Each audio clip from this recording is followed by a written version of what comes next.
Quiet, numbskulls, I'm broadcasting. Hello, you're listening to the podcast So There I Was, which is how all great aviation tales begin. This is episode 103, What's Your Call Sign? With Lobo. Yeah. Big, what's your call sign? Oh, wait. Weird.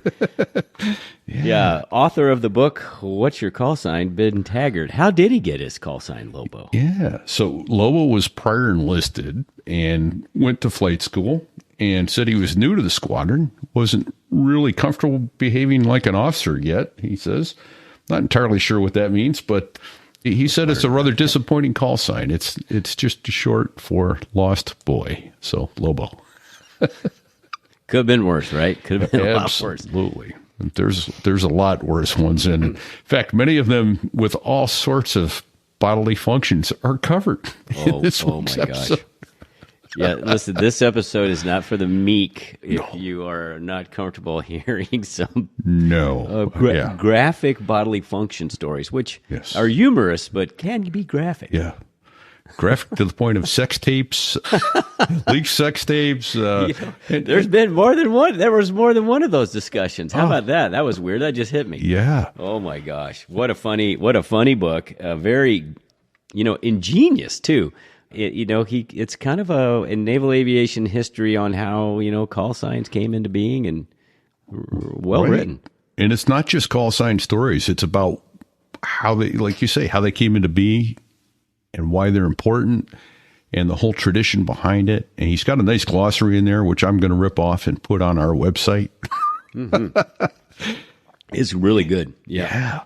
And he goes into some about naming ships and that sort of thing too. So the one I noticed that wasn't in there, Spaz talked about it way back on episode, I think it was 3, Big Beaver Up and Ready. He talked about the nausea for the Nassau. Uh-huh. So, but yeah, that one wasn't in there. But the Babe Lincoln, because the carrier, that was the first carrier to have women on board, so they called her the Babe Lincoln. There's nothing wrong with that. So, no, some good stuff. We talk a little bit about Tailhook and how that kind of changed the course of naval aviation and call signs. And I was horrified to learn that call signs are officially approved at the 06 level. Yeah. Oh, dear God. That's horrible. That's sad. The way things have come so full circle is just really sad. It is. So, we have to say a special thanks to Anonymous. To Anonymous for a wonderful donation. Thank you, Anonymous. Very humbling. Very humbling. It was indeed. You know who you are. You know how much you gave. We've written to you. You've chosen to remain anonymous. And I think at the end of this episode, we actually say the amount. And we're eternally grateful for that. It's so humbling to get people who work hard for their money to then turn around and give it to us to keep these tanks full and to keep these stories coming to you. These are great ones. You're going to laugh. Don't be offended by bodily functions and then listen to this show, though. That's fair warning. Don't be drinking coffee while you're listening to this one. It may come out your nose at some point. Well, exactly. And so, especially driving down the road, right? Unless you want to clean coffee off the inside of your windshield. Just be careful, because it's going to come at you fast and hard, and it is funny.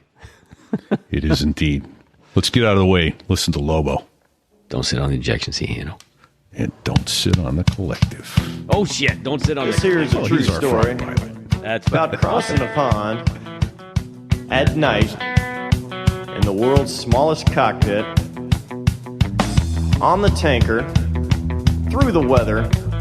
Oh, and to the tanker crew who did that, thanks a lot. We really appreciated that. I'm just kidding.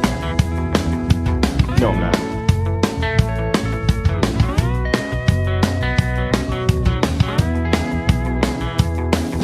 Well, there I was, crossing the pond, and you could see that I wasn't exactly fond.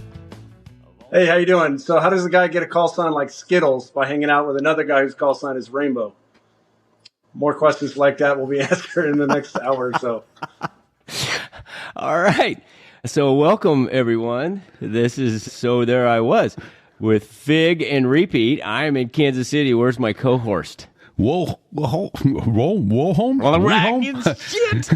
New lips. First day with the new lips. I'm home today, everybody. Repeat here. And we want to welcome Lobo, who is the author of What's Your Call Sign, which is the hilarious stories behind a naval aviation tradition.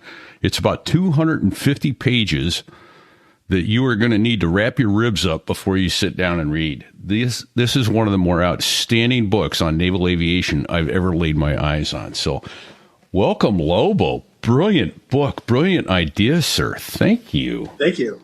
Yeah. Thank you. I appreciate that. That means a lot to me. Yeah, it is an awesome idea. I mean, we it's just around us all the time. Who ever thought to write a book about it? Well, you did. Yeah. Yeah. I mean, you know how it is. You sit around and eventually call signs come up, and people start telling funny call sign stories. And for me, I just sort of collected them in my head. And then I never thought about writing a book or anything like that until I was telling call sign stories to a bunch of British friends of mine in Afghanistan. And one of them made the recommendation that I should collect them and write a book. And it's kind of where the seed was planted, I suppose. Damn, That's awesome. I need to do that.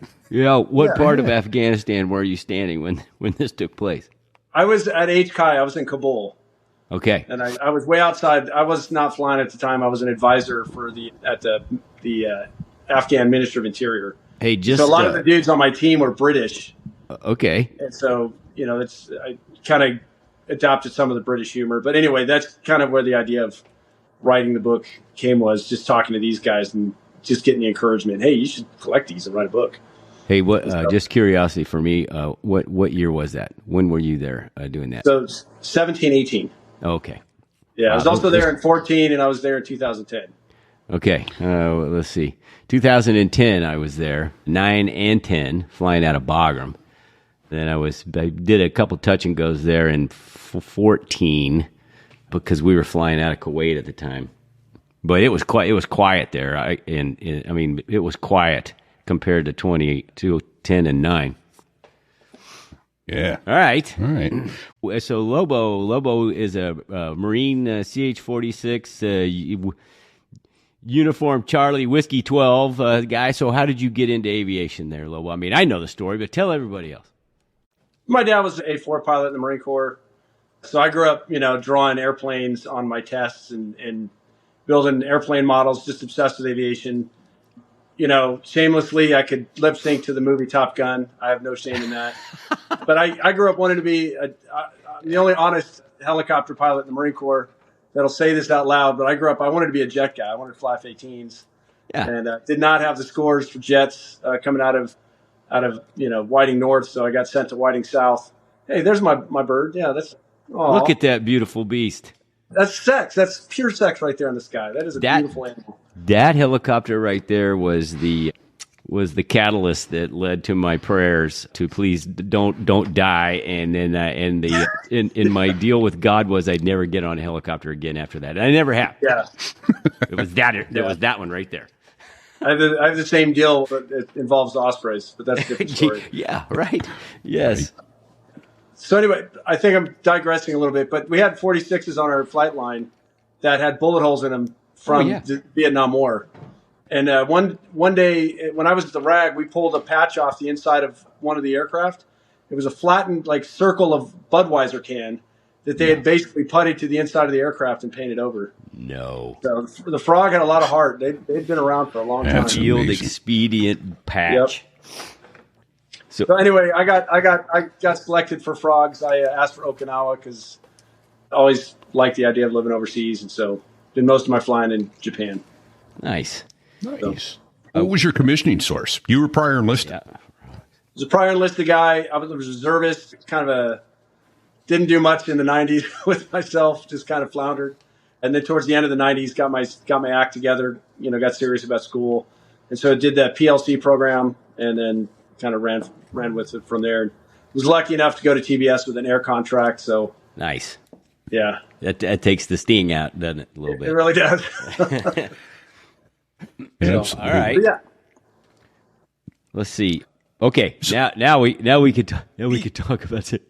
Yeah. The rest is wait. UC-12s. You said you flew UC-12 whiskeys. That was also as a contractor or in the Marines? In the Marines. So I was a station pilot. By the way, anybody thinking about doing that job, especially in Japan, don't think about it. Just do it. You'll thank me later. It's a fantastic job. Yeah. Yeah. Yeah, that's awesome. 5-star hotel living, per diem, get to see the world. Sound like an Air Force guy when you said that. It's just like that. Flight planning is about 10 minutes. It's not hard. It's pretty easy. It's a great gig. Especially if you're transitioning out and you're looking to go in the airlines, it's a good way to boost up your. So for our non-aviator listeners, Lobo, can you briefly describe what a UC-12 is and what the mission is? So it's a civilian passenger airplane. It's basically a King Air, a B-350 King Air. Beechcraft, made by Beechcraft. Made by Beechcraft. It's got leather seats, wood paneling on the inside, shiny gray, several tones of gray on the outside with United States Marine Corps emblazoned on the side. And they fly basically high priority cargo and passengers wherever they need to go on short notice.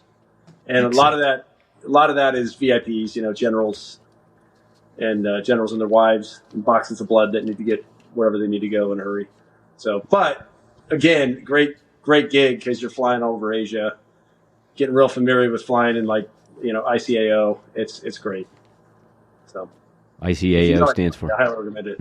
ICAO is another acronym. What does that stand for? Isn't that International Civil Aviation? Yeah, Organization. International Civil Aviation Organization. It's kind of the treaties that allow international to not being. Yeah, there it is. Yeah. Look at that beautiful beast. That's almost as good as looking as the CH-46. Almost that good. Almost that good.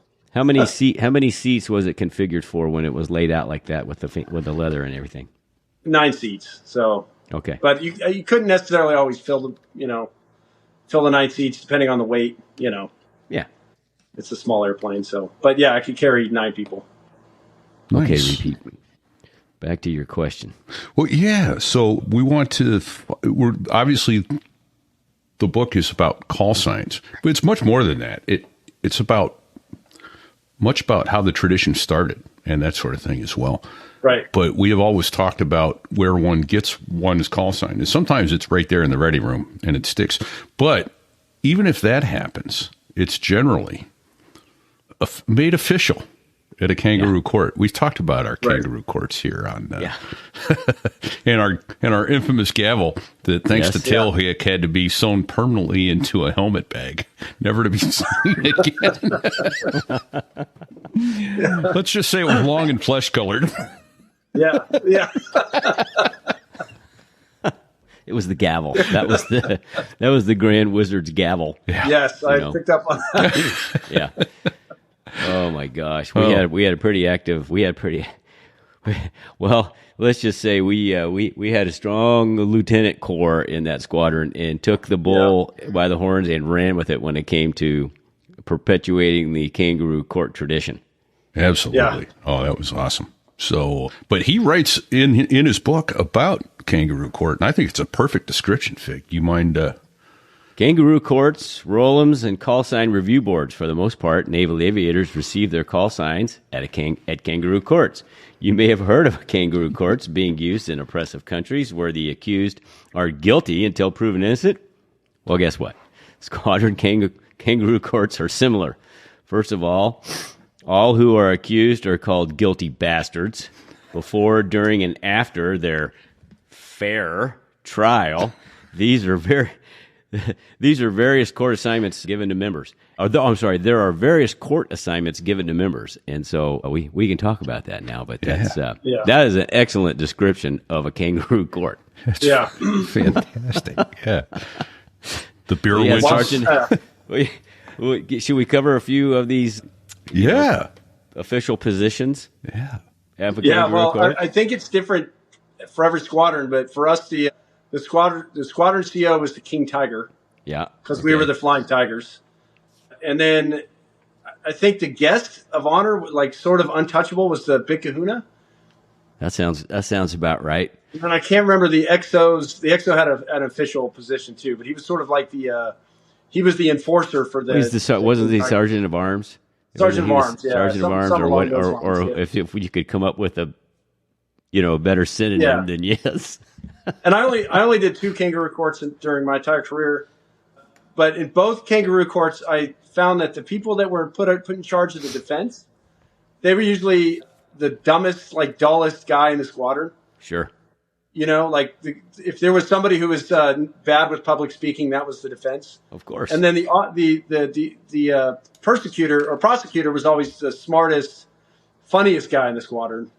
So it was kind of everything was kind of Now, did not in your favor if you were a guilty bastard. in your kangaroo court experience, was there heavy fines levied, and then you had to pay just a very small percentage of the fine in the end, type thing? Yeah, it was usually sorted out as well. Like, because some guys got fined a lot. It went into the hundreds. Correct me if I'm wrong, but that's usually because there's some kind of argument. They're being argumentative and trying to get out of it. They don't understand. Yeah. You're guilty no matter what. This is no happening. matter what. You don't argue with the person that wins the argument by default. That's right. Lay back and enjoy it. Yeah, exactly right.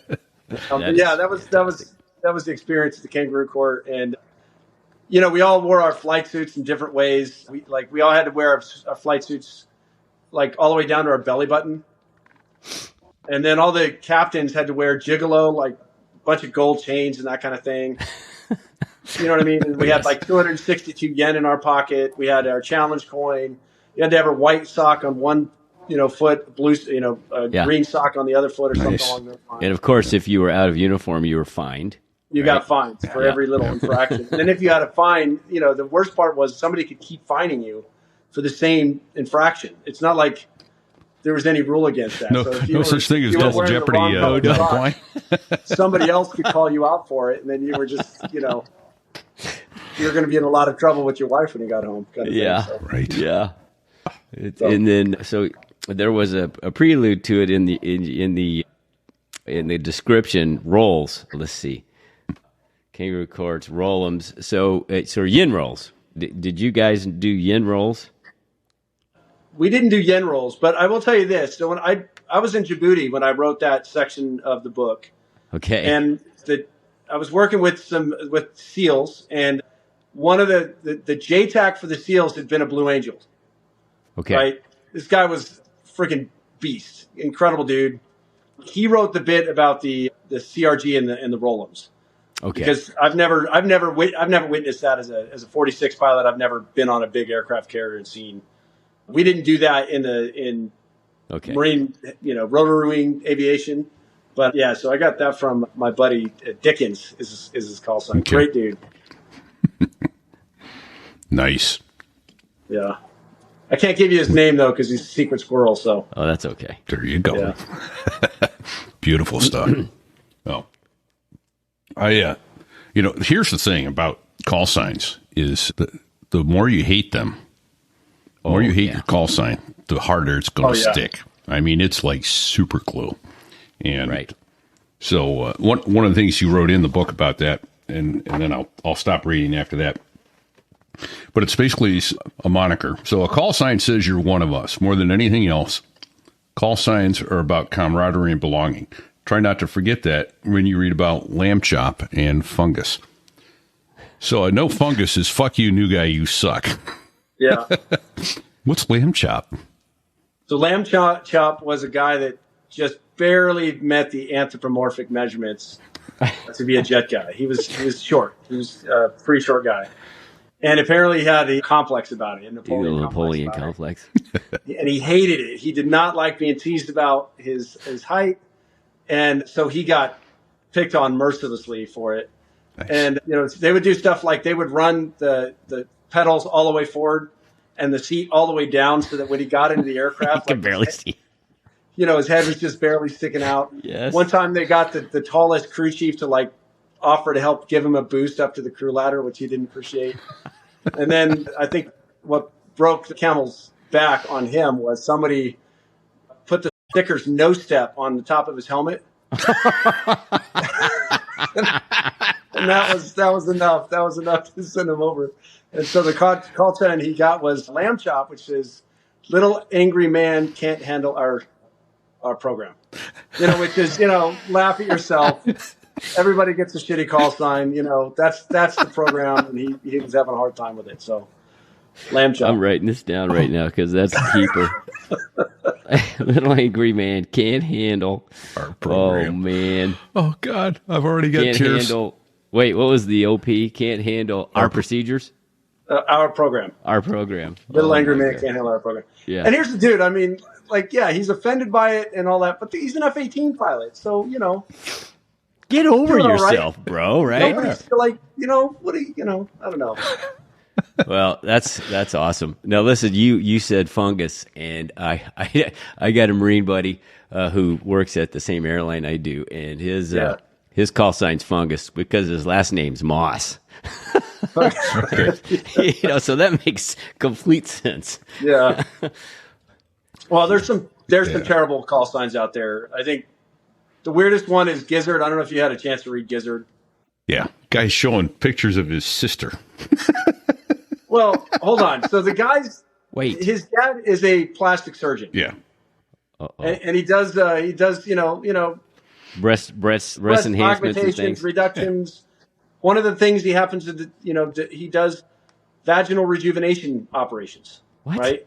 Yeah. I didn't even know that was possible. You put 5 kids through a woman's vagina, and it tears to crap. Yeah. Right? So Sure. Sticks is in the background howling. Our medical officer. Yeah. So she goes and gets a vaginal rejuvenation operation. Right. Sure. Well, he started scrubbing in with his dad when he was about 12 years old. And that whole time he was taking video and recording it for his dad for scientific purposes, I guess. And so he had all that stuff on his phone, and somehow he was he was showing a picture to somebody, like a recent picture that he'd taken for his dad. And when somebody takes your cell phone and without permission, they just start. Sure. Yeah. Well, that's when they came across this, the blue waffle, I guess, this terrible picture. A close-up picture of a newly constructed vagina? Yeah, no, previous to that. Oh, okay. Yeah, one And so, Before and after shots. Totally. So the question, everybody was like, why do you have this on your phone? And this guy's like, what? I take pictures for my dad. He didn't see what the problem was. Yeah, he's immune to it. He's not accustomed. He's acclimatized. He's acclimatized to it. Well, somebody who was, kind of in the room and walking by was like, oh, it looks like turkey gizzards. And so oh my gosh, gizzard, perfect. Gizzard, That's awesome. And he's a Harrier guy, by the way. Not much longer. That's great. That's outstanding. Yeah. There was what was the other one you asked me about? Oh, I forget now. God. I've already done crunches. Which one? Bird bath. Oh, bird bath. I think we were going to save that to the end for our. All right, we'll save that one to the end because that one's pretty epic. That one's pretty good. It's one of my favorites. So can I make the assumption that when you sat down to write this book, did you keep a diary or logbook of your everywhere you went and people you flew with and you started jotting down stories so later on in life when you can't remember shit you could go back and read, or how'd you come up with your material for the book? So when I left Afghanistan in 2018, I went to Sasebo, Japan to be the air operations officer on the WASP and then the America. Okay. So for 2 straight years I was surrounded by pilots and NFOs from around the fleet. Perfect. Helicopter, jet guys, Osprey guys, and then it was just a matter. I would sit I would sit in the wardroom across from some dudes, zippers, super suited dudes, and I'd be like, "Hey, what's your call sign?" And the majority of the time, disappointed in the call signs because call signs are a lot more difficult, I think, now than they used to be. Oh yeah. But the guy would, whoever it was, somebody would be like, "Yeah, I know this one guy on my squadron. His call sign was this." And so I would just, take the basic details down on a napkin, grab my pen out of my flight suit and just kind of check and scratch it onto a napkin and then stuff it down into my jacket, in my flight suit, pants pocket. Yeah. And at the end of the week, I would take this wad of napkins out and I would just throw it down on the desk and I would start going through it, and wordsmithing it. If I saw something that had potential, then I would spend a little bit more time on that. And then So over time, I just collected these call signs. Did you already had the notion like I'm going to write a book about call signs back then? Okay, cool. So you were collecting material at that point. Yeah, as soon as that idea entered my head, which was when I was in Afghanistan, I started collecting call sign stories. And I was just, at the time, I was just putting them on my phone. I didn't do a very good job record keeping. Like I would throw the napkins away when I was done with them. I still have a bunch of them on my phone, but for the most part, it goes into the book and that's the record. Yeah. You know what I mean?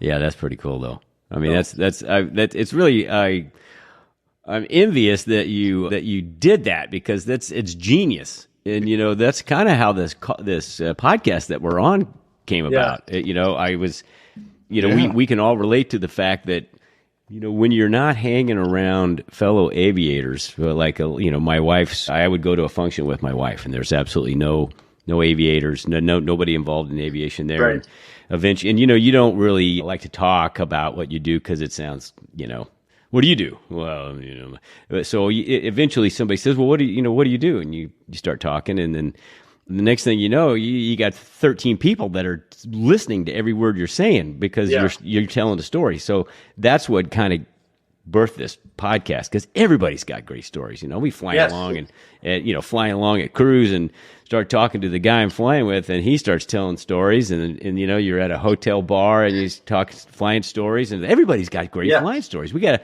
to get these out there so for people to hear. That's how this came about. So your book is right along that, right?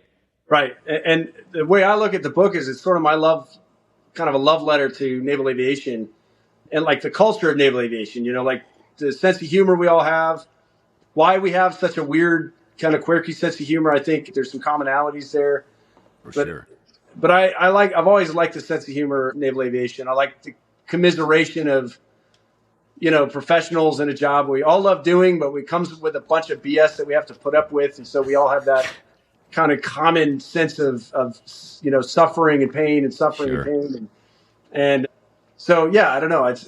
That's what I tried to do here and then I was just trying to paint a picture that it's not like this anymore. Call signs aren't as freely given now. You have to, when you do a kangaroo court, they submit the list to I think an 06.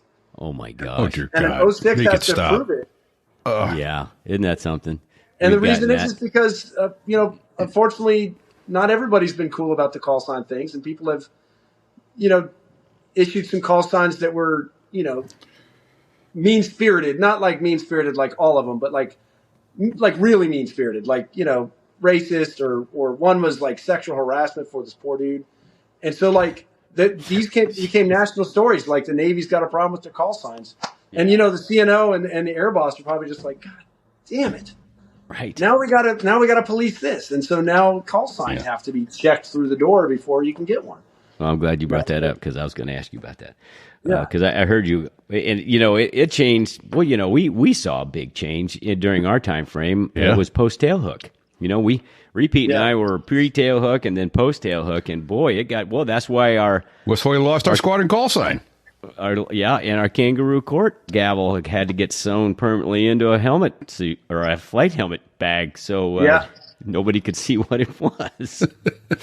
And that's why I talk about the Tailhook convention in that book because it had a huge impact on the culture of naval aviation. And like I make the point, like there was definitely some changes need to be made, but like like everything that's reactionary and embarrassing, it just led to kind of a witch hunt. And you had people getting in trouble that really hadn't done anything. They were just guilty by association, really. Yeah. Oh, yeah. Remember, VMAQ2 had the Playboy bunny was their squadron logo. Right. And just the profile of the Playboy bunny. Just the bunny, yep. With the ear. And they came, so it was VMAQ2, and they came down and said, you've got, 2 hours, 4 hours to get every logo off of every jet, the side of the squadron, everything in the ready room, everything on the office doors, get it off there. Then they split the squadron into 4 instead of VMAQ Dead Alpha Bravo Charlie. They split it into 4. And one of the squadrons was the Moon Doggies. We got back from Japan. We'd been the Bulldogs. Our call sign was Dog, Dog 7, Dog 3, whatever. Yeah. Forever. We got back and they're like, it's like, who the hell is Lime? You're Lime. What do you mean you're Lime? You're Lime. Yeah, that's your Lime, officially, VMA 223's official call sign is Lime, Lime. It's like, but we're Dog. Nope. The Moon Doggies went down and registered it. They stole it right out from under you while you were overseas, you bastards. So, and that, if you go back and listen to our True Lies episode, somewhere around 14 or 16, somewhere in there, we flew the movie True Lies, and that's why you hear Lime 6 cleared hot in the movie. Oh, no kidding. Yeah. Yeah. It should have been Dog, but It's a sad state of affairs. Yeah. All because of Tailhook. Hey, Bago brought up a good point here. We reference Tailhook, the Tailhook a lot. I don't think we've ever really covered why that was a turning point. Should we just give a brief? Let's give it a shot. What the hell? Well, you know what? You write about it in your book. It falls in your court, Lobo. All right, Lobo. Essentially, the Good luck. Tailhook. You guys know what the Tailhook Association was, Right? Started in 1956. All for goodness. Get a bunch of Navy and Marine, tailhook pilots together, talk about lessons learned. Faster deck cycles. Best bomb loads, all that kind of stuff. And it was also a chance for the contractors and vendors to show their wares and what they were developing and for naval aviation, right? Yeah, that's exactly right. And I think the majority of the people that went to the Tailhook Convention over the years, behaved themselves and did what they were supposed to do. But they were always kind of that young, rowdy bunch, the young junior officers, and sometimes they would get out of hand. Well, over time, they got more and more out of hand to where, you had the situation that happened in Las Vegas, which was not great. 87 people ended up being sexually assaulted over the course of the weekend, all sort of in this one block of rooms that had been set up. And so people definitely needed to get in trouble and changes definitely need to be made. But the effect that had was it changed the culture of naval aviation in ways that probably, I think, didn't need to be changed. Like, I think we still need that O Club culture where at the end on a Friday, it's okay to go in your flight suit and hang out and, talk to everybody by their call signs and have a couple of beers. And people don't do that anymore. Yeah. Blow off steam. Not anymore. Yeah. We're in a dangerous business. Plus, it was a camaraderie building opportunity. Yeah. Yeah. Exactly right. And I think that's what is sort of being lost. I don't want to be a Debbie Downer with my book or anything, but I think we're losing sight of the camaraderie piece in the military. And I think, that's something that's, for me, I think that's a force multiplier. You do anything for your guys, and so I think we need to bring back some of the hilarities, some of the I'm not talking about the stuff that went on in Las Vegas in 1991, but certainly some of the, the fun. Oh, did you do the 31st Mew? Yeah, okay. So let me jump in there. So one of our people watching the live stream put up a question, says, you look familiar. Did you do the 31st Mew in 02, 03, or 04, 05? I was on there at the end of 2005. I was on the Essex. Okay. There you go. Awesome. All right. Well, I see now there's little questions that pop up. Yeah. That was a great description, by the way. That was excellent. I was afraid I was going to have to start talking about it, and I was not going to do anywhere near as good a job as you guys did. So. It ended badly. I still remember sitting in that little cafe in Iwakuni, Japan, and reading the headline, though, in Stars and Stripes, that 4 women were suing the Tailhook Association. 2 were assaulted in 1990. 2 were assaulted in 1991, and 2 of the 4 said they were assaulted both years. Yeah, I know. So wait a minute. Wait, you weren't sure? Yeah. You went back? Come on. Just to make sure. Yeah. Yeah. Well, Okay, enough about that. Yeah. So what I was going to say, there's some great, the name of the chapter is in the book. By the way, I am going to steal your glossary. Appendix B is basically a glossary of naval aviation terms. We've got a glossary on our site. I know I missed some. Nowhere near as good. Yeah. So, but I like chapter 5. This is the crappiest chapter you'll ever read. Let's say a lot of call signs revolving around bodily functions. We've had one talked about in here with Chucker, who talked about shits twice and bolters. Yeah. Stab. Stab, shits twice and bolters. That's a good one. Yeah. So did you? Well, did then you there shit twice then bolter once, or did you shit bolter? I don't know. We're gonna have to go back and ask Chucker. I like Brad. Brad How was about awesome. Brad. Yeah. There was one that I collected recently, and I don't think I've done justice to it because in my mind, it's just so much funnier. It was, so I can't remember the call sign, but it was something that chose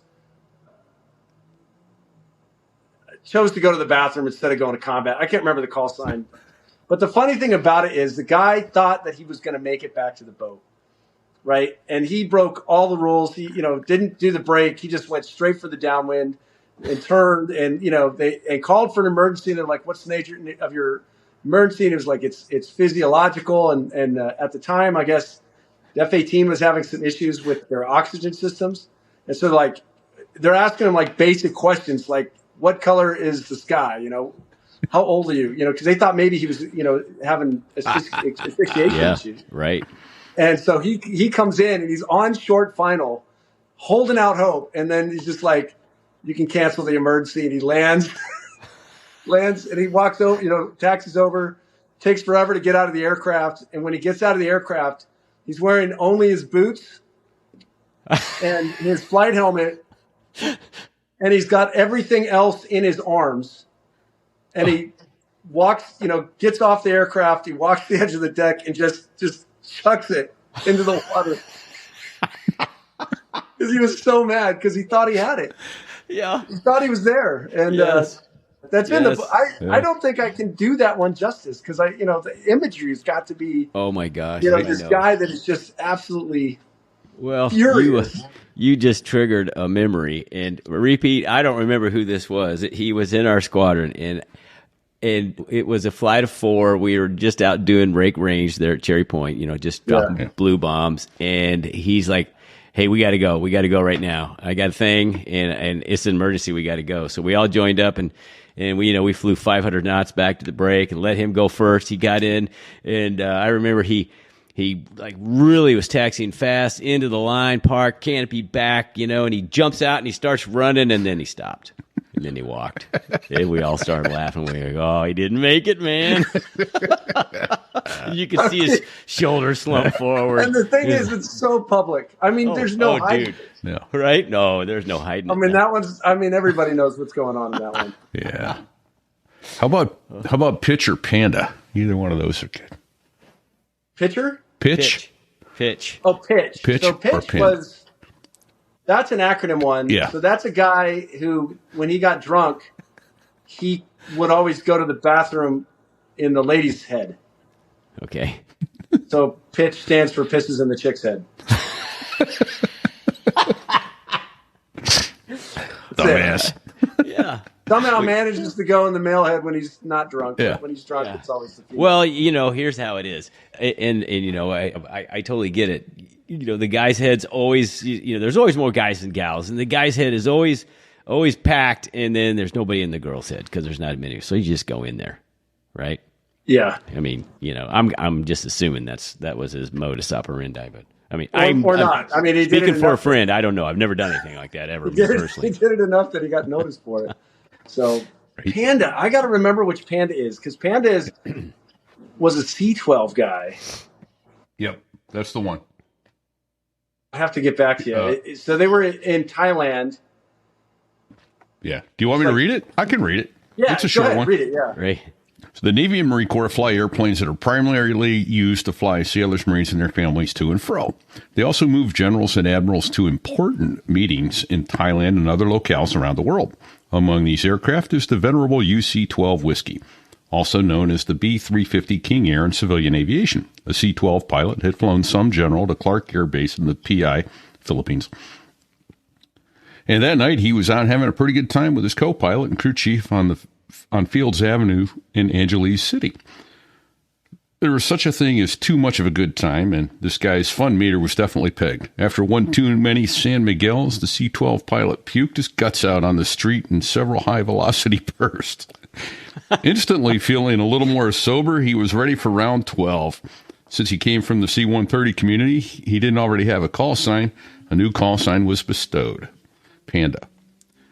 Pukes and drinks again. Yeah, that's it. All right. I think you alluded to this earlier, Lobo. Yeah. Pre-show, I think you were going to lead with this, and was it CMOS? CMOS. Was CMOS? Was that what More you were gonna bodily lead functions, with? baby. Yeah, CMOS is one of the worst call signs. It's just awful. So I know F-18 NFO, they're in Fallon. No, they're in Lemoore. Sorry, like it matters. They're in Lemoore. It's a desert. It's a desert. It's a somewhere. desert. And they go out and they drink just in case they'll never get a chance to drink again. They were drinking all of it that night. And Okay. so he came back to his room and apparently lost all control of his senses and his bowels and just absolutely covered his hotel room with fecal matter everywhere, including his blanket, sheets, the whole thing. And You have in here TV. There's TV, the dresser. the TV, the carpet. dresser. I mean, it wasn't they had to call in the hazmat when the guy checked out. And crime anyway, scene cleanup people. Yeah. with the biohazard suits and shit. Yeah. Like the people that have to do murder scene cleanup. Yeah. Yes. Right? Yes. Yes. Yeah. And so his call sign was CMOS, which was sleeps in my own shit spray. Passed out. Yeah. Because he did it and then passed out. And the maids found him, right? So CMOS is pronounced CMOS, but it's yeah. Yeah. Sleeps in my own shit spray. There's some acronym call signs that are a bit of a stretch, Yeah. Well, that's okay. That's really good. And then I liked Fig Jam. There's Fig. Okay. Got it. Well, it's a play on a name, but when I went Fig Jam, I like that. All of us know somebody that is a Fig Jam, which is I haven't read fuck, that. I'm good. Just ask me. Oh. Yeah, that's what's Man. Yeah, there you go. All Like right. Figma, like when we were at the basic school, and I'm sure it probably was the same for you. All the guys that had the aviation contract, it was Figmas, right? Fig Mac. yeah. Mac. Fuck it, I got my MOS, or fuck it, I got my air contract. Yeah, I was like, hey man, do you want to be do you want to be the platoon commander? Figmock, baby. I'm good. I'm good. Give it to somebody who needs Nah, it. give it to somebody who gives a shit. I'm good. Give me the saw. I'll be on the OP. I'll do whatever you tell me to, drill sergeant. Right. Amazing shit. All right, let's Jeez. see. Yeah, So- that was the best advice I got was getting my air contract before I went to Amen. TPS. That was primo advice. Okay, do you know from heart Yaddo and Wisp? That Wisp and Yaddo, the two flight students that fell in love, flight school. Yeah, so I don't know Wisp, and his call sign has changed. Okay. So Yado is a horn in. I'm not sure if it's just the F-35 that's got it, but basically, let's say you're flying in contested airspace and there's a lot of missiles in the sky, and one of them has decided to come towards you. Yeah. Your Yado horn goes off and tells you to do some pilot shit, right? So you got to do that. Okay. And so it literally means you are the one. You are the one. You are the chosen one, right? Yeah. And so because Annalisa Satz, great all-American aviator, because she was a female and she was the first F-35B female pilot, the Marine Corps exploited her for all the propaganda they could get. Of course. And so her call sign became Yado, because you are the one. Uh-huh. Her husband, out of flight school, selected F-18s, the lowly F-18, whatever. Right. Yeah. And so I don't mean that at all. So his call sign was Wisp, which is wife is superior pilot. And so now he is now transitioned to the F-35, and his call sign is now Yanto, which is You're not the one. You are not the one. You are not the one. So, I mean, the guy, great pilot, no doubt. But, Yeah. Yeah. Hey, His wife is famous, so he's just- he's got to deal with that. it just happens sometimes. That is It just happens that outstanding. way. Oh, man. Jenna, it's never a good idea to film yourself having sex. No, it's not. Yeah, no one wants to see that. Not even you. Don't film that. No, I don't know why people do it today ever, but they do it. And the thing is, the video went viral. It was my squadron that actually participated in the spreading of it. We had just showed up. Our helicopters were flown in on. This was in Iraq. Our helicopters flown in like the AN-123s, the big Russian cargo planes. Yeah. And so they all had to be built up, and so we were borrowing spaces from a 53 squadron. And then a lot of our crew chiefs knew the crew chiefs from the 53 guys, and so they made fast friends. And so when this video surfaced, it spread over to our squadron, and then it got shared and went, just viral across Iraq. Oh my so gosh. everybody was seeing this video. And the guy that's in this video happened to be an F-18 pilot. Oh no. And he was in Iraq when this video went viral. No. And so his call sign is Jenna after Jameson. Jenna Jameson, the porn star. That's Which is, that's by the way, what a great call sign story. Yeah. I mean, certainly over a couple of beers, you could definitely tell that one. Oh yeah. Oh hell yeah. How do you tell your fiance that? Well, honey. Well, hopefully he didn't have. I don't think he had a fiance at the time. No, in the future, though. At some point, he's going to have to tell. At some point, he's gonna be like, "Yeah, there's this video and the call sign." Yeah. How about Macho? Oh yeah, Macho Harrier guy. Yes. Macho was a Harrier guy. I can't say it. I mean, I can't. I will not get through this. Can you explain Macho? All right. Just for those that don't know the Marine Corps, sometimes there's a percentage of male Marines that are very attracted to strippers. No. And some Hold of on. them- Say it ain't so. Wait a second. I don't. And some think of them this- marry strippers, which sometimes works out and sometimes not so much. And in this case, it was a Harry pilot. He was in Yuma doing something, and he went to platinum, as people will sometimes do, and met a stripper, and they hit it off. And she had a great vinyl collection, and everything was great. And they decided to get married, and then she became absolutely crazy. And then he found out that she was using meth, and that she liked to, hit him and claw at his eyes, which isn't good for a pilot. So Sure. he got the marriage very quickly annulled and sent her back to platinums. And his call sign is Macho, because he married a crazy hoe. Married a crazy hoe. Macho. All right.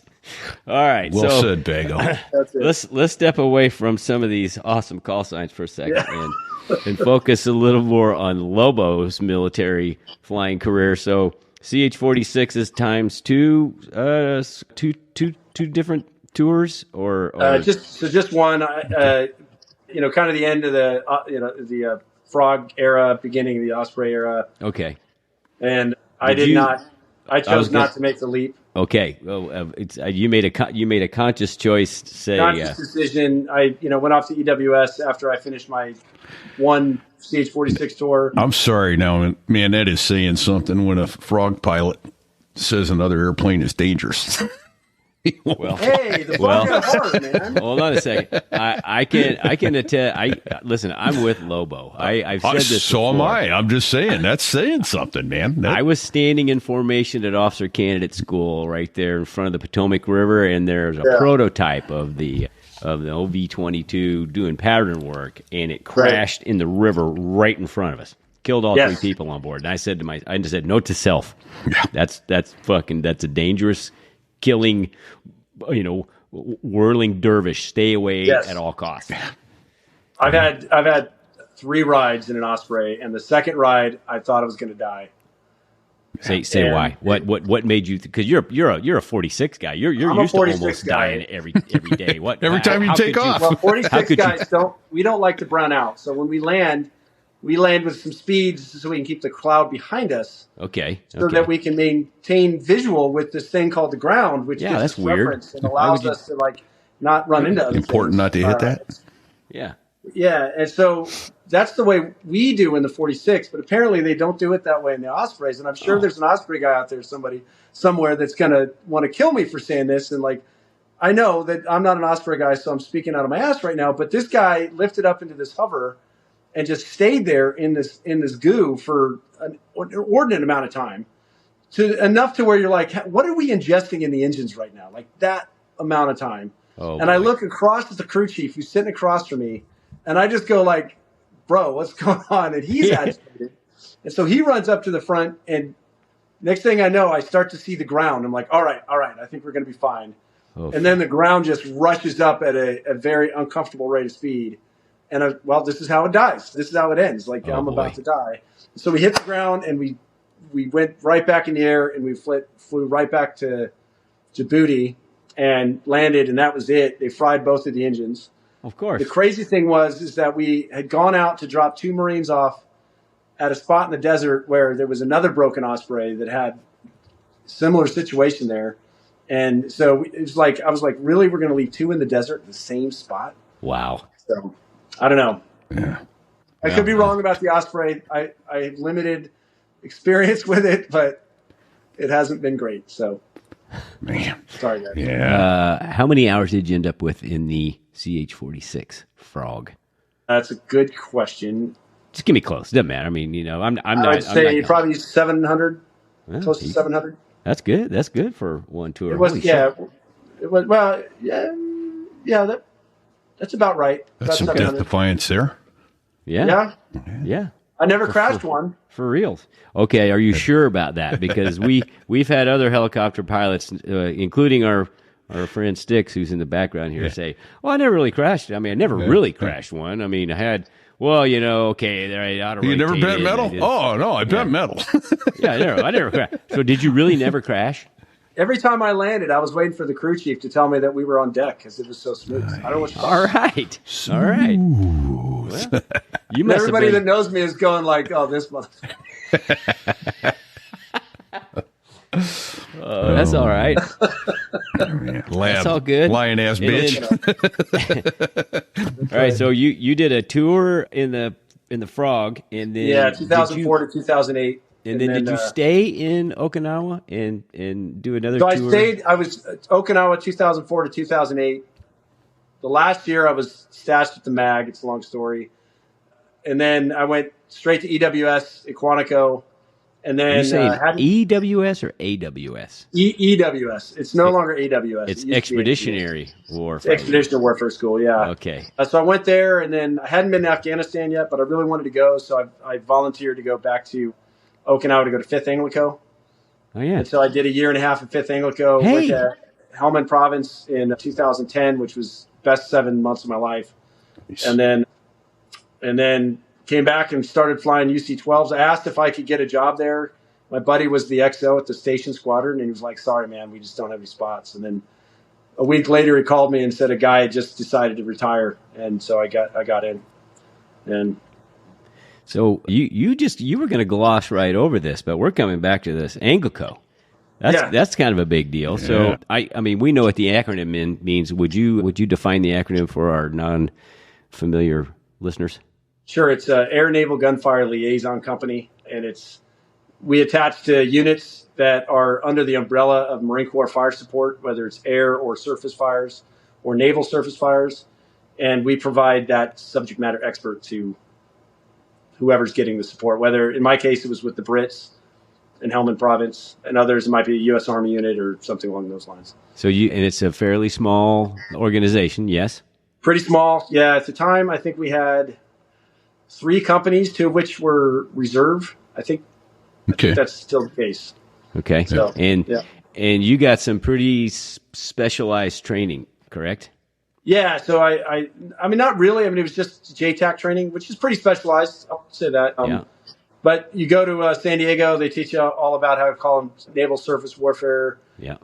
Naval fires, mortars, artillery. even using snipers and all the sensors and ways to mark targets and how to do 9 lines and all that stuff. It's outstanding training. And then the culmination is you go out in the desert and you actually get to use it. Now, Which is pretty cool. did you get jump qualified? I didn't. No. So that's that's the reserve units that get the jump. Yeah. Yep. Yeah. No sense jumping out of an airplane that's working just fine. I'm a helicopter guy. We don't even wear parachutes for those things. Right. I know. Why would you? It's not going to work. I mean, if you did jump out, the damn thing's going to chop you up as it's going by you. That's right. So I guess, yeah. Yeah. Well, that was a picture of a warthog in the background with the J. I think that was a JTAC. Was that a picture of you? That wasn't a picture of you. No, that looked like an Air Force JTAC. Say that guy's got a much bigger nose than it looks like you've got. Yeah. So I will say though, if you know any A10 guys, you can tell them that I said I think they're fantastic. Oh yeah. A10s are the best cast platform there is, and just you want to talk about a group of pilots that are like totally in support of the guys on the ground. 100% the A10 guys are. They're all in. Right. And if you're listening and you haven't heard last week's show, episode 102 is Warplane, and that's with Hal Sunt, who we call him Professor, author of the book Warplane, How the Military Reformers Birthed the A-10. And that was a fun book to read. Yeah. It was fun. Yeah. So thank you, Sticks. There's so, the gun. For whatever reason, now when I went to edit the last week's show, Sticks just played the sound of the A-10 gun, the cannon, and for whatever reason, it doesn't come through. So I couldn't put it in. But it sounds like a burp. Burp sounds slow compared to the gun and the cannon. But yeah. But I love that sound that makes. And it makes 2 sounds because you always hear the report and then you hear the echo. Right. So pretty good. And then, okay. I was going to ask, Sticks had a question earlier, and I just wanted to ask that. It's about this 46. Do you have retreating blade stall issues with the 46? Now, that's a helicopter aerodynamics question.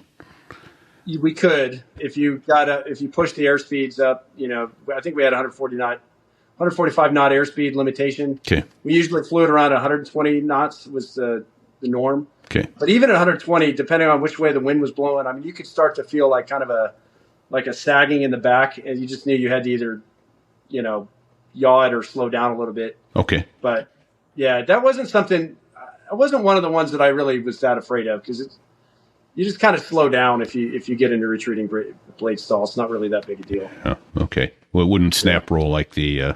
It would tell you first, I guess, is what you're saying. You'd have some serious indications before it flips you over. Okay. Yeah. And then that just terrifies me. This whole conversation, I'm really uncomfortable with this conversation.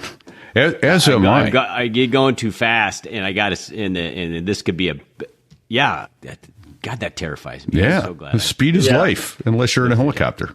My palms are sweating right now. I'm going to step out of I'm mentally going to step out of this whole conversation. Well, I mean, you guys flew the scarier, so I don't. We had an ejection seat and an amazing jet engine that always worked. Always.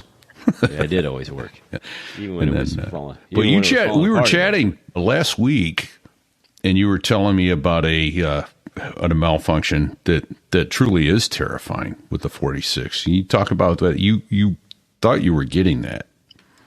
And you brought it. Were your controls locked up? Yeah, it was. For some reason, I'm sure I'm going to get guffle if anybody hears this. So I was doing tax. No, don't worry. No one listens to this. Just us. Yeah, I was doing tax support at WTI, and we're flying back. We'd already had a bad day of flying because we'd knocked over some bags off a Table Mountain, and we had to fly down to the bottom and go get these bags, and it took forever, and the landing, it was a whole thing. But anyway, on the way back, we're flying across the spine of Glamis Dunes out there in Southern California by Yuma, and all of a sudden I started getting a flickering AFCS light, which, is not normal, and I don't like emergencies that are related to that.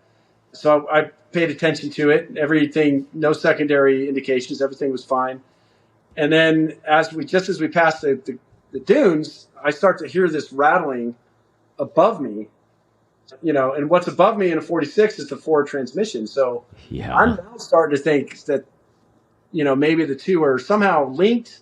Maybe there's something going on with the control rods or the hydraulics or something. I didn't know. So I started to, worry about it a little bit. We landed and, I told the maintenance guys about it, and they found that somebody had taken the lamp that you can plug into the overhead panel, and the snap-on broke, and they just kind of chucked it over into the thing. And so as we're flying along, rattling, it was just up there rattling, at night with a flickering light. Okay. I missed the at night part. Yeah, right. That makes it And it easy. was Things at that night. go bump in the Yeah, night, you're hearing new shit. Everything, The night noises are a whole lot different than daytime noises. It's not the scariest thing that I ever experienced, but it was, something I mentioned. And so I don't know. I'm still going to get a lot of crap for it. What is the scariest thing that you've encountered then? Because that sounds kind of iffy to me. Yeah. Think about that for a second. And while you're thinking about that, what is AFCS? Is that automatic flight? Yeah, it's automatic flight control system. Okay. Okay. And then we have two, and it's kind of a dampener for the controls, so it gives you a lot more strength than you have. Obviously, you know how hydraulic controls work, and then it kind of dampens out so that the inputs that you put in are much smoother. That's all it does. Okay. Yeah, so the scariest was I was doing what's called a section leader under training flight, a slut flight. And I think it was my third flight. I was the notional section leader, and we were in Okinawa, and we were in the northern training area. And on the coast of the northern training area, on the west side, there are some very tall, high tension power cables. And so we're flying along. We had just dropped our guys off at this place called LZ-17. Daytime or nighttime? And our other, our wingman was doing the other part of the mission. So our job was we were going to go out over the ocean, and we were going to rendezvous there before we continue on with the next part of the mission. And the problem was I forgot to climb to get over the wires. Oh, shit. And so just as we were at the point where these wires were, I hear the crew chief go, "Wires." And I thought to myself, this is it. We were definitely going to die right now. And so I pulled in as much power as I could, and we climbed and climbed and climbed. And once I knew we were above the wires, I knew that we'd somehow either gone under them and then climbed, or we had, flew right at them and climbed and just missed them. But that was definitely daytime. I know it's not that exciting, but it was like, no, it's terrifying. I told the guys, hey, if you want to go back, if you're done with this flight, I totally understand. And we just continued the mission, and that was it. It's giving me the willies just thinking about that. Yeah, it was horrifying. Was that a daytime or nighttime evolution? That was at nighttime. Of course. That's the best. Of course it is. Well, the wires are invisible, and you can go right through them at night. Not a problem. Yeah, they don't. If you can't see them, they don't count. They aren't there anymore. Yeah. They can't hurt you if you can't see them. Can't hurt you. You can't see them. Yeah. Man. So Styx also asked, what was the transition like from single rotor to dual rotor, two main rotors? Super easy, because the Frog doesn't have a tail rotor, so you don't have to put in opposite pedal, to pull in power or any of that. It's really easy to fly. You can use the pedals, especially if you get out of balance a little bit, but for the most part, you don't have to use the pedals when flying. Even when you turn, you can help a little with the pedals, but you don't need the pedals that much when you turn. So, yeah, flying a dual rotor helicopter is so much easier than flying, in my opinion, than flying a single rotor. It actually looks like it.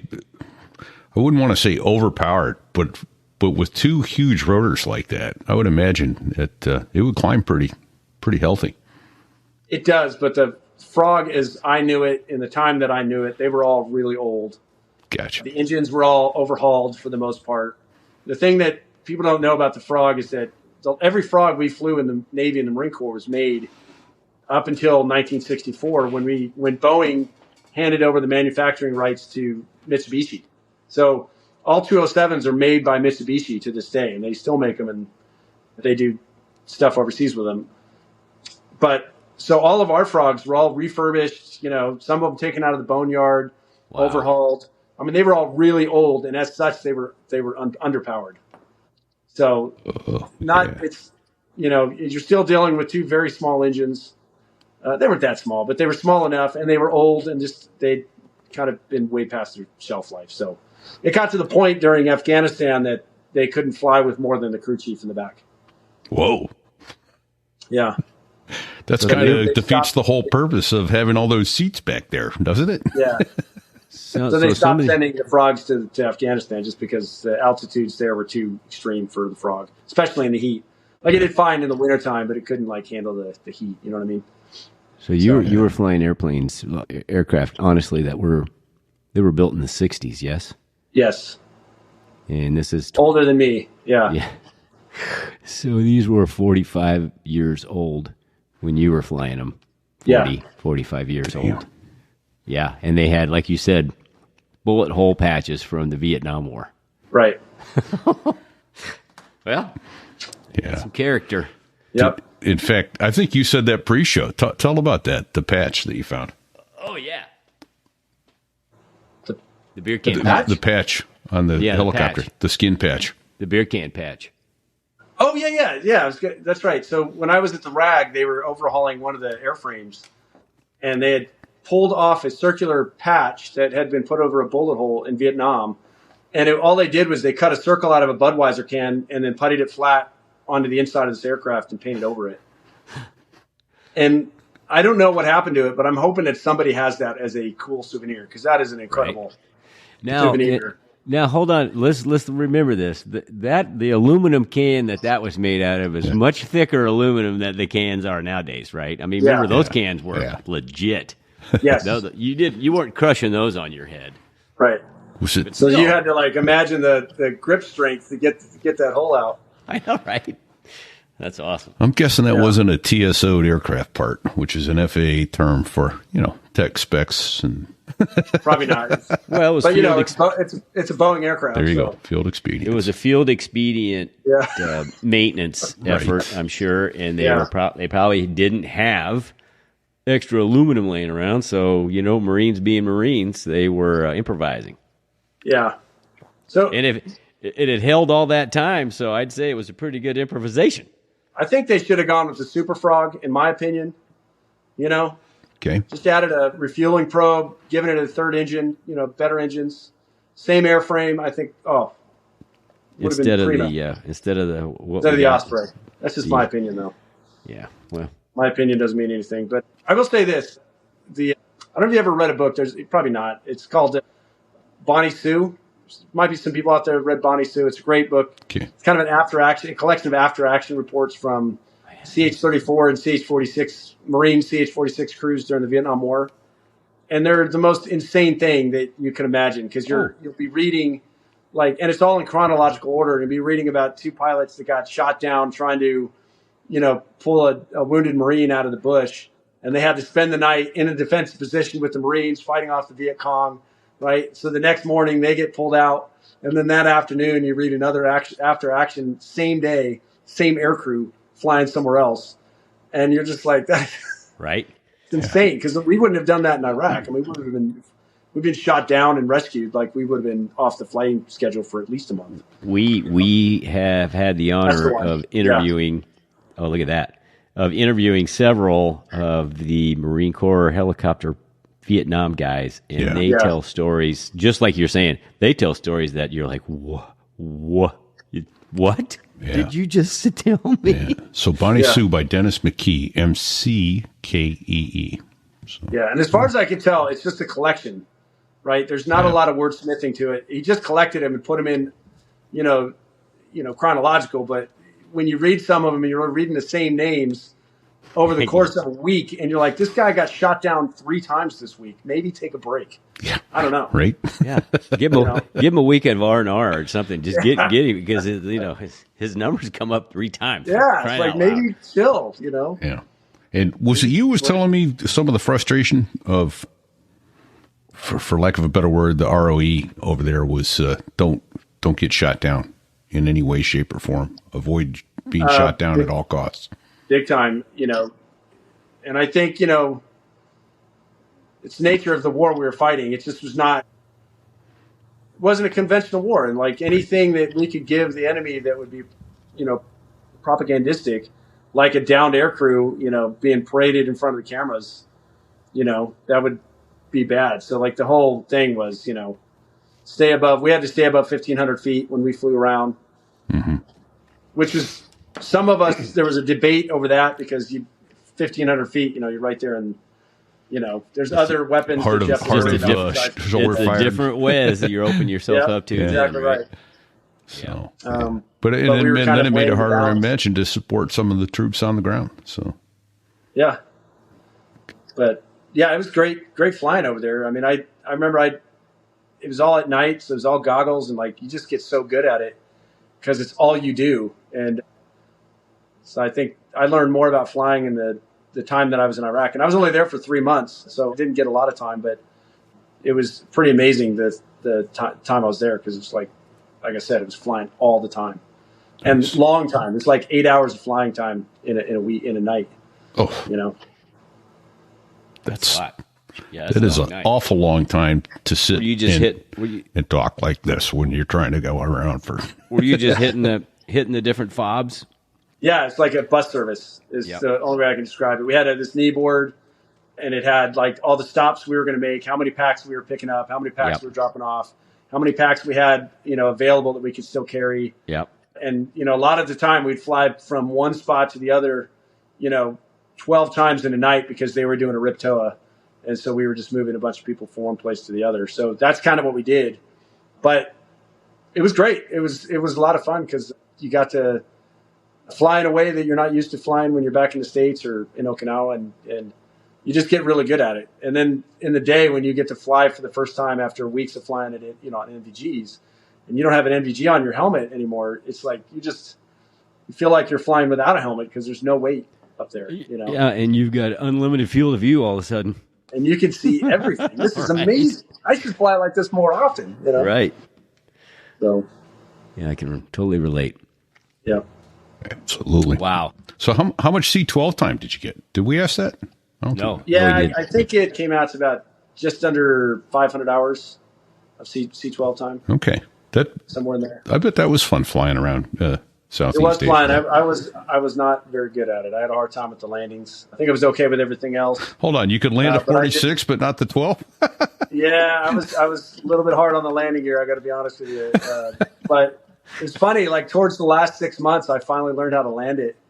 It was one guy showed me a trick. He's like, "Yeah, just do this," and I'd been trying to do it the other way the whole time. And so he showed me the trick, and I did it. It's like I land like this from now on. This is how I do it. And Wouldn't so, have been nice to know that the first 100 hours. Would have been swell. Would have been real swell. Damn it. Nice. I did like the experience though, because I was like, I was going to, Thailand, Philippines, Cambodia, Guam, mainland Japan, South Korea, all over the place. And it was, like I said, we stayed in really nice hotels. Yeah. We got per diem. I went out with my camera. I took a ton of pictures. Yeah. So if anybody wants to do C12 time, it's a great gig. It's just like flying. I think it's probably as close as you can get to flying in the airlines in the military, maybe. Yeah. I don't know. Yeah. Yeah, probably Yeah. right. Probably right. And Bago's asking, where's the best place you got to go in the C-12? Favorite place. Favorite, yeah. Favorite place was, I have to say, it was always Thailand. How'd I know that was coming?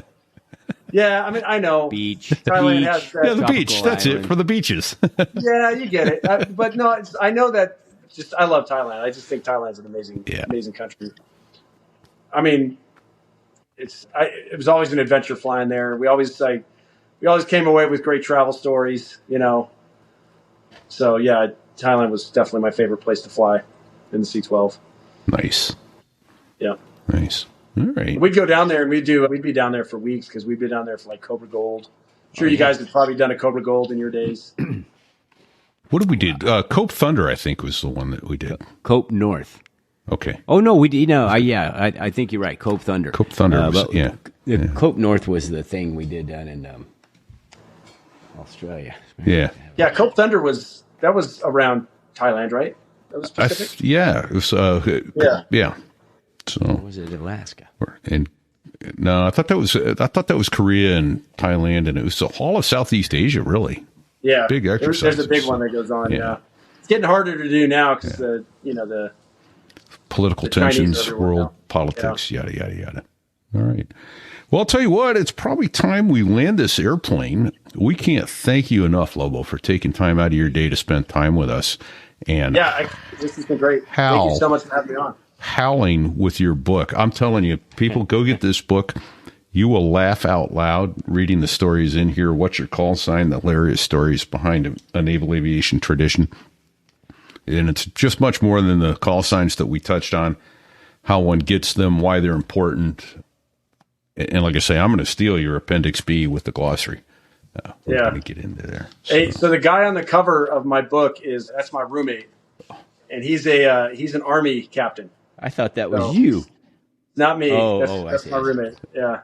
It's So a he's an great Army guy, patch so you made up there for the... Yeah. It's supposed to look like the WTI patch. Yeah.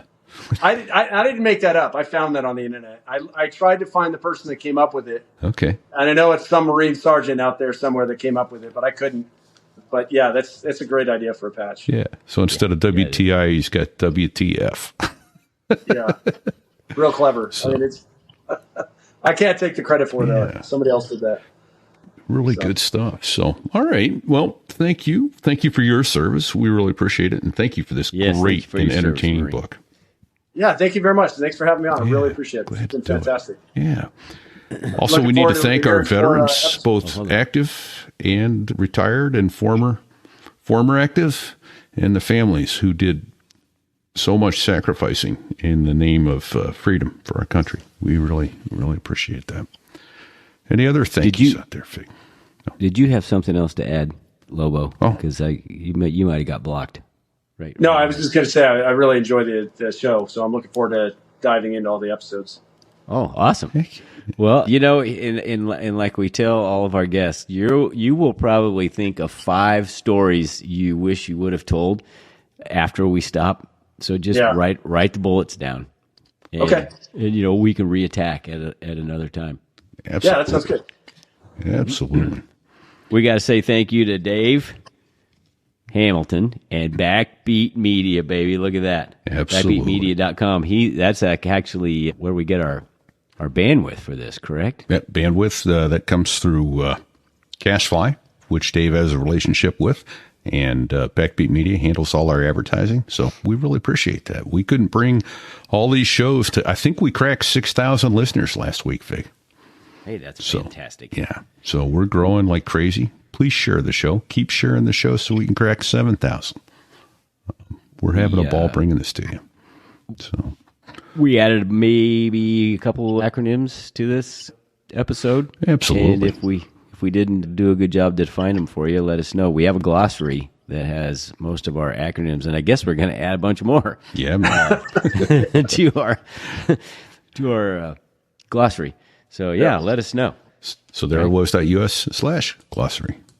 Got it. And we'll talk later. I got lots of pictures I could share with you guys. Oh, man, that's fantastic. Perfect. Thanks. We had an anonymous donor that reached out to us. We did. We want to say thank you. Very humbling. You know who you are. He was at least able. We were able to communicate with him, but he's remaining anonymous for an important reason. But he put $500 in our fuel tank, so we are humbled and grateful. And I think we'll spend some time here in the very near future and go back over all our donors again, because everybody that spends their hard-earned money on us, we can't thank you enough. It's humbling, and thank you doesn't seem like enough of a way to do it. But I know it always comes short. Seems short. Yeah. We got a couple people helping to produce the show. We got Bago back there in the nether regions of our podcast, where he's kind of fogged out, but I can see his handsome face, and of course the brains of the operation, Sticks. Thank you, Sticks and Bago. You Indeed. guys rock. Thank you for all you do. Thank you to BDS Aviation Photography, Brad Silcott. I got a new call sign for Brad, because as I started to put it in there as a note to thank him, I accidentally typed badass. So thanks, badass. All right. BDS Brad Aviation Badass Photography. Silcott. Yeah. I like it. Badass aviation photography. I love it. Really good stuff. Yeah. That's a You guys great see what question. Chris Frey said? No. Wait. Oh. Oh, there. Frog pilots defied death more than Harrier pilots. Well, that's probably a fact. That's more than a fact. I mean, for Every crying time out we go loud, up. Every time every we go up. single time you're defying death. Man. Just starting the engine of that thing is dangerous. It'll beat you to death. Right? So, yeah. And then my hearing's a little bad, but I think I hear something in the background. Bringing in the band. Oh, buddy. That is the two F-16 pilots that make the Air Force sound great.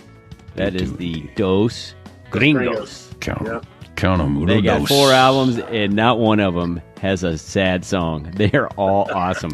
And they will make you... Well, it's like doing... Hey, if you don't want to do 1,000 crunches, listen to some Dos Gringos songs. Right? Yeah. Because they're awesome. They'll make you laugh. So we need to send this book to Snooze over at the Dos Gringos. I bet he'll get a couple more songs out of this Oh, book. hail to the... Yeah. So, Hey, shouldn't it be about time for them to be doing a live show at out in Arizona? yeah. This I think was about so. this time last year, wasn't it? Yeah. Are they still in? October? No, they're not No. in. They're both retired, but they do get together and play now and then. So, Oh, no kidding. Yeah. that's Repeat went. Yeah. I'm going next. I really wish I could have been there. yeah. Got to make that so. But all right. Well, I think in honor of this week, we say until next week. Yep. Stay Thank safe. you so much. Don't sit on the collective. Don't sit on the collective. Don't sit on the Lobo. collective. Don't sit on the collective. Don't do it. Don't do it. All right. See you guys. Oh. Well, there I was, crossing the pond, and you could see that I wasn't exactly fond of all the shit I was wearing on that day. Now an F-16 is cramped enough, but it's even worse with all that stuff supposed to save your life. But we knew there was no way. 'Cause when you're going down the North Atlantic, man, it's over. What'd you say? He said it's over. I blame society.